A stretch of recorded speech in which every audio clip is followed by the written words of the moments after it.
हमारा सबसे बड़ा खजाना। किसी गांव में एक पति पत्नी रहते थे। दोनों गरीबी में अपने दिन गुजार रहे थे। पति अपनी आलसी प्रवृत्ति के कारण ज़्यादा काम नहीं करता, फसल भी उतनी ही करता जितने में गुजारा हो जाए। पत्नी उसे बार बार प्रेरित करती कि लेकिन पति उसकी बात को अनसुना कर देता। हमेशा मेहनत करने से बचता और अपने भाग्य को कोसता रहता। एक दिन गांव में कोई साधु आया। किसान के पड़ोसी ने उसकी पत्नी को बताया कि साधु बहुत सिद्ध है, लोगों को उनकी समस्या का एकदम सटीक उपाय बताता है। किसान की पत्नी साधु के पास गई। उसने साधु को समस्या बताई।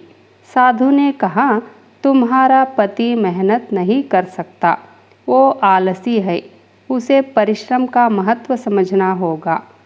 पत्नी ने कहा, महाराज, मैं उन्हें समझाती हूँ लेकिन वे मानते नहीं है। साधु ने कहा, अगर पति मेहनत नहीं कर सकता तो उससे कहो तपस्या करे। अगर स्वर्ग जैसा सुख चाहिए तो स्वर्ग के राजा इंद्र को प्रसन्न करे। साधु ने उसे एक मंत्र और तपस्या की विधि बता दी। पत्नी खुश होकर लौटी और पति को पूरी बात बताई। पति तपस्या के विचार से खुश हो गया। कुछ करना नहीं है, एक जगह बैठना ही तो है। दोनों ने तपस्या शुरू की।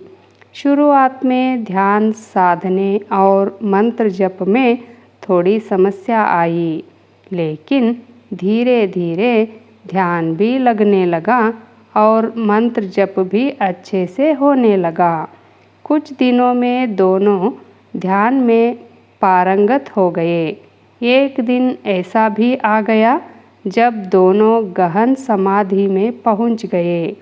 मंत्र फलित हुआ और तपस्या से खुश होकर भगवान इंद्र प्रकट हुए। दोनों हाथ जोड़कर खड़े हो गए। इंद्र ने कहा, मैं तुम दोनों की तपस्या से प्रसन्न हूँ। तुमने स्वर्ग जैसे सुख और धन के लिए तपस्या की है। मैं तुम्हें ऐसा वरदान देता हूँ कि तुम्हारे घर में कभी धन का भंडार खत्म नहीं होगा, लेकिन इसके लिए तुम दोनों को अलग रहना होगा।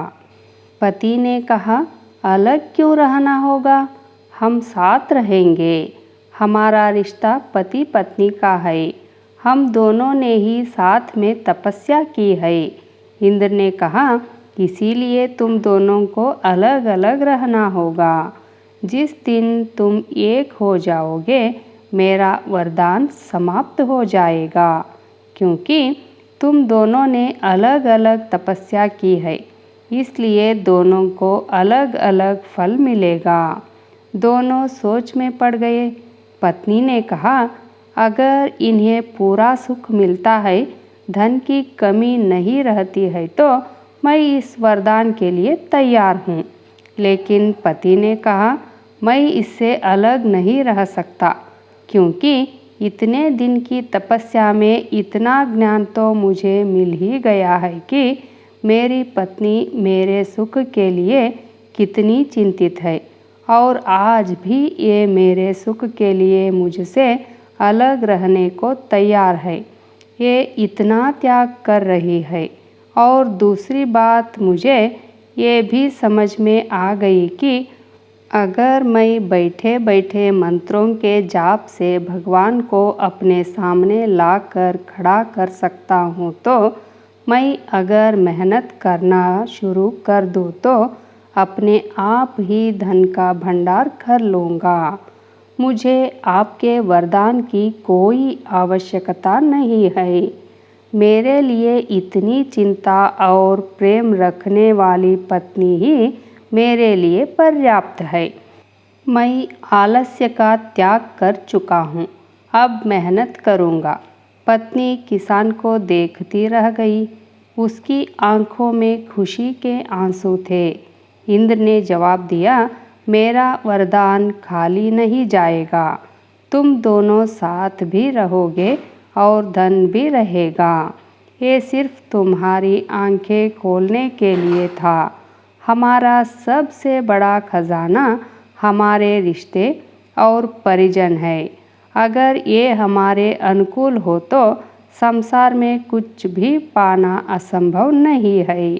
कहानी का सार: हमारे रिश्ते और हमारा स्वस्थ शरीर ही हमारे लिए सबसे बड़ा खजाना है।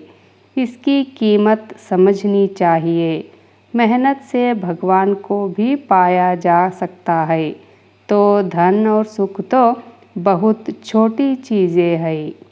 आपको कहानी अच्छी लगी तो लाइक शेयर कीजिए और मेरे SRP Square चैनल को सब्सक्राइब करना ना भूलें।